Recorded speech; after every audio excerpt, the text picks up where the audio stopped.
My 10-year-old grandson slapped me across the face with full force. My son Michael burst out laughing and said, "He's just playing, Mom." My daughter-in-law Heather clapped and sneered, "If you're so tough, hit him back, but you won't dare." I stood frozen in shock, my cheek burning, my earring flying across the hardwood floor. I whispered, "It's okay." But inside, something shattered. It was a warm Georgia afternoon in late August. The cicadas were screaming from the trees and the air stuck to my skin like honey. I'm Ellen Marie Thompson, 65 years old, standing in my own living room minding my own business when Ethan, my little sunshine, suddenly winds up and delivers a stinging, open palm slap that echoes through the room. The pain hits first, a sharp burn spranding across my cheek like wildfire. Then the shock freezes me in place. My hand flies to my face, my breath catches in my throat, and before I can even process the humiliation, I hear laughter. Michelle and my son Michael, the boy I raised alone after his father died, looks up from his phone and lets out a deep belly laugh. "He's just playing with you, Mom," he says with a smirk, like this is some kind of family comedy sketch.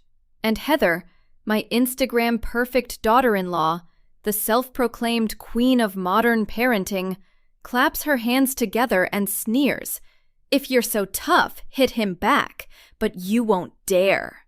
Her eyes gleam with cruelty. I stand there frozen. My heart pounds like a drum in my chest. My mind spins in circles. The room tilts. I don't yell. I don't cry. I just whisper, "It's okay." But it's not okay.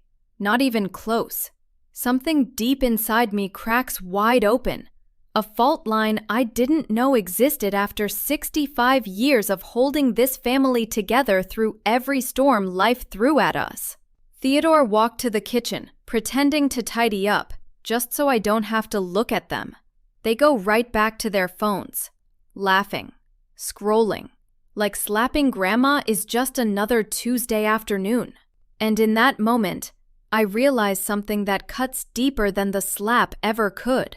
I have become invisible in my own house.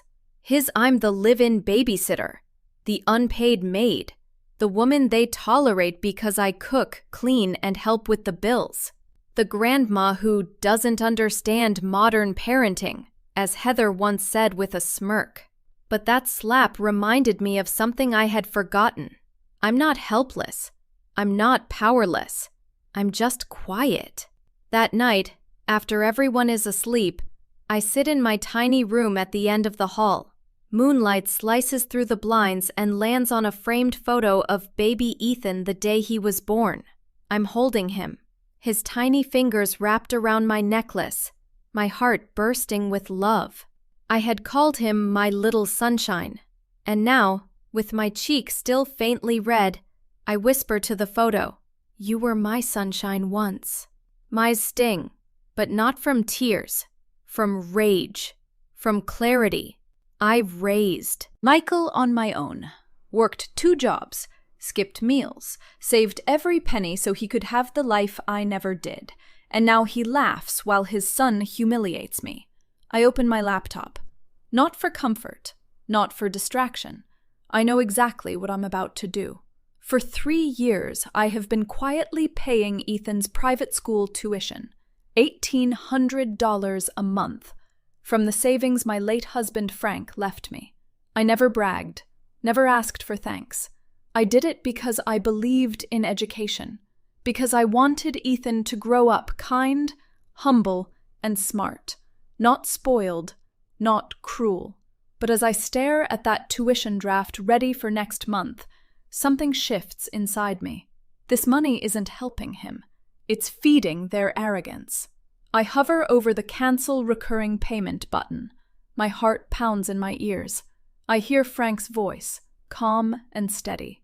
"You've got to teach people how to treat you, Ellen." My finger trembles. Then I click. Payment cancelled. Of calm washes over me. Not anger, not guilt, clarity. For years, I have been the peacekeeper, the quiet fixer. When Heather snapped, I bit my tongue. When Michael ignored me, I told myself he was busy. I thought keeping the peace meant keeping the family together. But peace built on disrespect isn't peace. It's surrender. I close the laptop, sit in the dark, listen to the hum of the air conditioner and the distant sound of the TV. Somewhere in the house, Ethan laughs in his sleep. And for a moment, I almost regret what I've done. Almost. But then I touch my cheek, feel the faint bruise, hear my son's laughter echoing in my mind, and I know this isn't punishment. This is a lesson, one they don't know they need yet. And the best part? The lesson is already in motion. In a few short weeks, when that tuition bill comes due and no payment arrives, when the fancy private school sends that little white envelope marked Notice of Termination, they will finally understand. Respect isn't something you can buy. It's something you earn. I turn off the lie down, and for the first time in years, I fall asleep feeling something I haven't felt in a long time. Not sadness, not anger, strength. Quiet, steady, unshakable strength. The kind that doesn't scream or slam doors. The kind that simply says, enough. At least that's what Heather calls it. She is buzzing around the kitchen, phone in hand, snapping photos of Ethan's back-to-school outfit for her followers. He's going to look so sharp, she sings. My little man ready for 4th grade. Ethan poses like a model. His $300 backpack still has the tag dangling. I sit at the table, my tea slowly, watching the show. Quiet revenge doesn't need words. It needs patience. My cheek has healed, but the memory hasn't.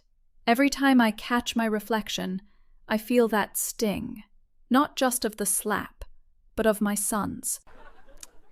Michael stumbles in, half asleep, scratching his head. Morning, he mumbles, grabbing coffee. Then, without looking up, Mom, can you pick Ethan up after school tomorrow? Heather and I have a thing. It's not a question, it's an expectation. I smile.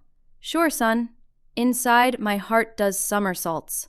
Guilt tries to creep in. What kind of grandmother cancels her grandson's education? But then I remember the slap, the laughter, the clapping, the mockery, and the guilt fades like morning fog in the sun. For the rest of the week, I go about my chores as usual. Cook dinner, fold laundry, water the porch plants, all while pretending everything is perfectly normal. But inside, there is a hum, an electric anticipation. The tuition payment I canceled is due any day now. And though no one has noticed yet, I know that envelope is coming. That little white envelope with the school's crest. I can almost see it. A storm cloud forming on the horizon. Quiet, powerful. And when it hits, the thunder will be loud. Heather remains blissfully unaware. One morning, while I am folding sheets in the laundry room, she walks in, bragging.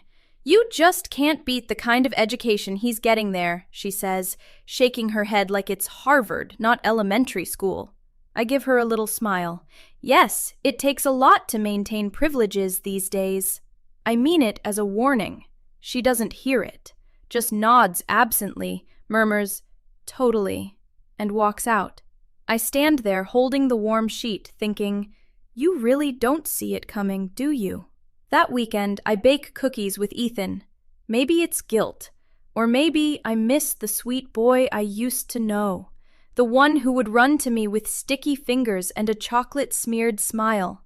He is different now, guarded, entitled, but I want to believe there is still a spark of that little sunshine. We mix flour and sugar. He laughs. I start to think maybe I have been too harsh. Maybe canceling the tuition was extreme. Maybe there is still time to fix things. But then, as I am scooping dough onto the tray, he says something that freezes my hand mid-air. Grandma, he says, Grandma, he says innocently, Mommy says you're poor. That's why you live here. The air gets sucked out of the room. I stare at him, spoon dripping. She said what? I ask softly. He licks his fingers, oblivious. Yeah, you don't have your own house because you don't have enough money, so you have to live with us. I force a smile. Is that what she said? He nods. But it's okay, Grandma. I don't mind sharing our house. Then he smiles. Innocent. Pure. Completely unaware. That breaks me. I turn to the oven, pretending to check the temperature because tears are building behind my eyes. Temper? I am not poor. I have just been quiet about my blessings. There is a difference.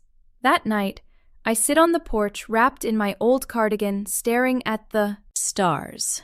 The cicadas hum. And for the first time in years, I think about Frank. He used to say, Ellen, money can make people loud, but grace always whispers. I had lived by that. Never flaunted what I had. When Michael and Heather bought this house, I offered to help with the down payment. They refused, said they wanted to do it themselves. So instead, I paid for Ethan's school, quietly, month after month, because that is what love does. It builds in silence. But they mistook quiet for weak. Over the next few days, I watch them. Really watch. The way Heather barks orders. The way Michael dismisses me without listening. The way Ethan repeats phrases too cruel for a child to invent. It is not about the slap anymore. It is about respect, or the lack of it. This calm is not peace.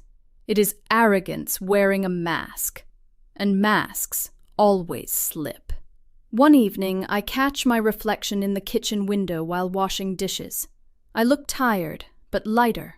There is a quiet strength in my eyes I haven't seen in years. Maybe it is anticipation. Or maybe it is the satisfaction of finally standing up for myself. The storm is approaching. I can feel it in the air. The letter will come soon.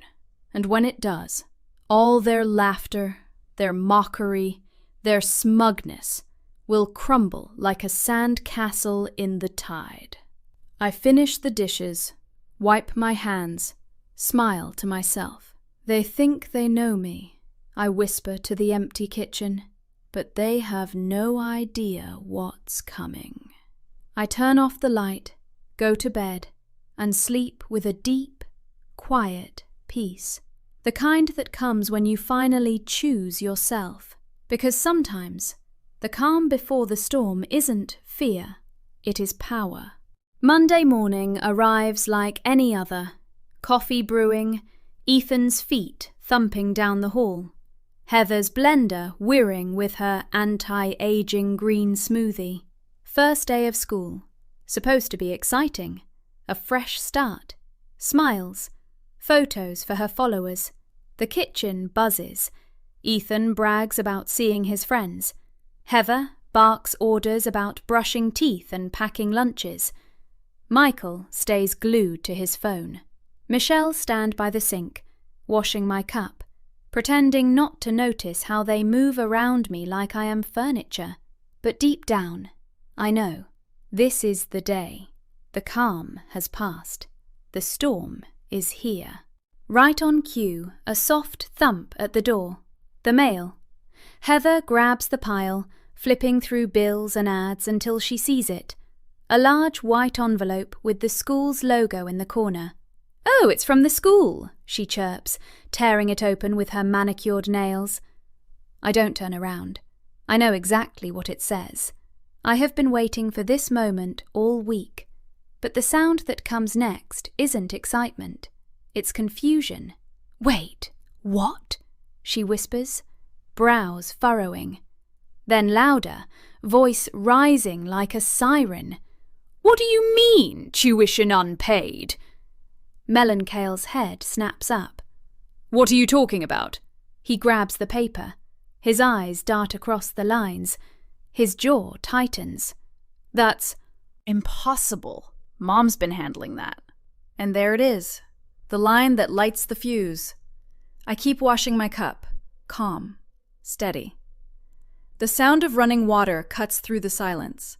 Then I turn off the faucet, set the cup down, turn around slowly, just as Michael spins toward me.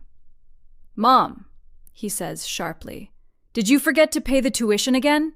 That again, that tone, that patronizing tilt, it stings, as if I am some forgetful old woman who can't handle her affairs. Dry my hands with the dish towel, fold it neatly, look him dead in the eye. "No, Michael," I say, voice calm, steady, deliberate. "I didn't forget. I cancel it." The room goes so silent you can hear the refrigerator humming. Heather's jaw drops open. "You what?" she screeches, voice cracking. "Do you have any idea how hard it is to get him into that school?" I shrug. "Oh, I do. I also know it's even harder to teach a child respect when the adults around him laugh at cruelty." Heather blinks, speechless for once. Michael's face goes pale. The kind of pale that comes when you realize the person you thought was soft just drew a line you didn't see coming. "Mom," he says, voice low but shaking, "you can't do that. You promised." I hold up my hand. "I promised," I interrupt, "when I was treated like family, not when I was treated like a joke." He opens his mouth to argue, but nothing comes out. Heather slams the counter. "This is unbelievable. Do you know how embarrassing this is going to be? They already sent a notice." Her face turns red. She looks at the letter again, eyes wide with panic. "They said if it's not paid immediately, Ethan will lose his spot." I nod calmly. "Well," I say gently, "maybe it's time he learns that money doesn't grow on Grandma's back." That line lands like a punch. Michael runs a hand through his hair. "This can't be happening." Ethan sits at the table looking from one adult to another, eyes wide and glassy. "Grandma, did I do something bad?" he asks quietly. That breaks me a little. I kneel beside him. I show with an end I can't generally with him. I kneel beside him, I troubled himselves in fruit of it. I kneel begin, I generally. I said Michael drops a little. I said, I just didn't show when I said, I weven as well. I had inside the stage. I said included, but not his dead. I relate. I could be centered to stay the stage. I figure out more than I liverly knows. I do. I probably said to something. I considered with over clearly impact with money. I tried. I just be able to start me, that is difficult. I trust it. I provide me to do with money and control and face of heaven and waving this pays love. I never selected. I provide me to do with money and clearly to do. I never selected. I drive and building. I did. I drive and building. In the kneel beside him, brush his hair back gently. No, sweetheart, I say softly. You didn't do anything bad. Sometimes adults have to learn lessons too. He frowns, confused. I kiss his forehead. You'll be okay. Behind me, Heather scoffs. Oh, please. You're making this sound noble when it's just petty. I stand slowly, turn to face her. No, Heather, it's not petty to demand respect. It's overdue. The look on her face, a mix of shock and rage, almost makes me laugh. She is not used to me talking back. None of them are. Michael tries to regain control. Mom, listen, we can fix this. I'll move some things around, pay the balance, and next month you can resume the transfer. I smile faintly. There won't be a next month. What do you mean? He says, voice rising. I say clearly, I'm done paying for a household that treats me like a burden. If you want your son in that fancy school, you'll have to pay for it yourselves. The color drains from his face. He opens his mouth, closes it, realizes there is nothing left to say. Heather grabs her keys and storms out, muttering about calling the school. Ethan starts crying quietly. My heart twists. I didn't want him to feel pain, not really, but this is necessary. This family forgot the value of kindness, of gratitude. They needed a wake-up call. And sometimes the loudest message comes from silence, from absence.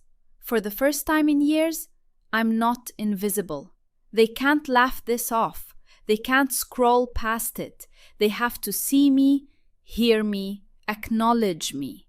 Michael finally looks at me. Really looks. Not like a live-in helper, not like a fragile old woman, but like the mother who raised him, sacrificed for him, and just reminded him who I truly am. "Mom," he says quietly, "why would you do this?" I take a deep breath. "Because, Michael," I say, "when love turns into entitlement, it's no longer love. It's time to remind this family where the love came from and what happens when it's taken for granted." He doesn't answer, just stands there, shoulders slumped, eyes distant. I rinse my sink, rinse my cup again and say softly, "Now, if you'll excuse me, I have cookies to bake." As the oven warms behind me and the air stays thick with silence and disbelief, I realize something powerful. For the first time in a long, long time, I don't feel small. I feel heard. The storm has broken, and I'm standing right in the middle of it, calm, steady, unshaken. For 3 long days, not a single word is spoken in that house. No laughter, no chatter, not even the usual bickering between Michael and Heather. The silence is thick. You can almost hear it pressing against the walls. Heather clangs pots and slams cabinets like punctuation marks of her anger. Michael sulks, eyes glued to his phone, pretending he has nothing to say. And Ethan? He tiptoes around like he's walking on eggshells. I go about my routine. Cook, clean, smile. But inside, I'm electric. Waiting. Then, on the 4th day, the school calls. "Mrs. Thompson, Ethan has been suspended pending payment." Heather screams at the principal. Michael begs me in the hallway, "Mom, please, we'll change. Just pay 1 month. We'll figure it out."